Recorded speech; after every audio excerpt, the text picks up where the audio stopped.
Welcome to MPcam. This short tutorial video will try and explain to you what port forwarding or port triggering is, and what your router does. You can at any time during this video click the pause button.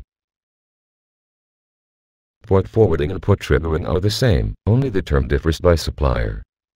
Both terms do the exact same process. You will need to refer to your router's user guide to see how your supplier has termed this action. For this demonstration we will be using the term port forwarding. How to explain port forwarding and routing to a novice. Mention port forwarding and routing to anyone with some IT experience, and they will start talking about switches, hubs, networks and wireless access points, etc. However, mention this to someone who barely knows how to start Word or Excel, and you're in for a rough ride. So let's put this in a form you may be able to understand. Think of port forwarding as the mailman delivering mail. Think of a router as your mailbox. Now picture this: a street address. Your street has many buildings or houses on it. Each address is unique to each building or house. Each building or house may have multiple tenants in it. Each building or house is a mailbox or mailboxes for it. An IP address. The World Wide Web has many websites and locations. Each IP address is unique to each website or location. Each website or location may have multiple users in it.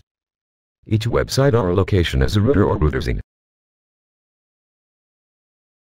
Now let's assume you get a piece of mail. The mailman delivers your letter based on the address on the mail item to the mailbox. The search engine delivers the data you are searching for to your router using the same principle, the IP address. Mail delivery continued.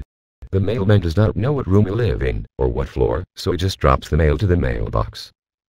The mailman does not care, it is his job to deliver the mail to your mailbox address and no further. The search engine does not know what room or floor you live on, so it just drops the data to your router. The search engine does not care, its job was to deliver the data to the router IP address and no further. What happens after the mail is delivered? At your building or house, the owner or occupant picks up the mail and brings it into the house and distributes it to the tenants. At your website or location, the router takes the data and redirects it to the proper recipient IP address.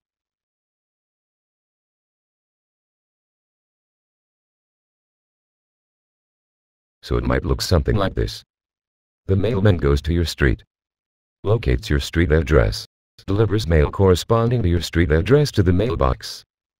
An occupant at your street address picks up the mail and delivers it to the occupants within that address. Suite 1, tenant renting main floor. Suite 2, tenant renting basement. Suite 3, tenants renting upper floor, etc.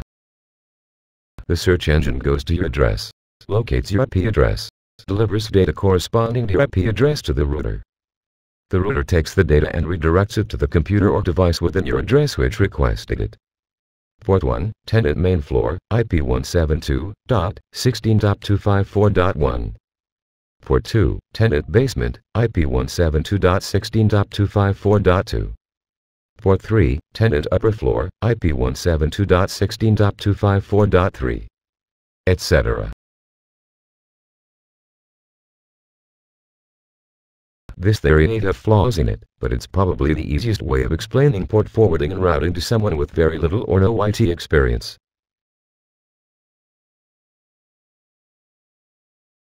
Now go to your router and start changing its settings.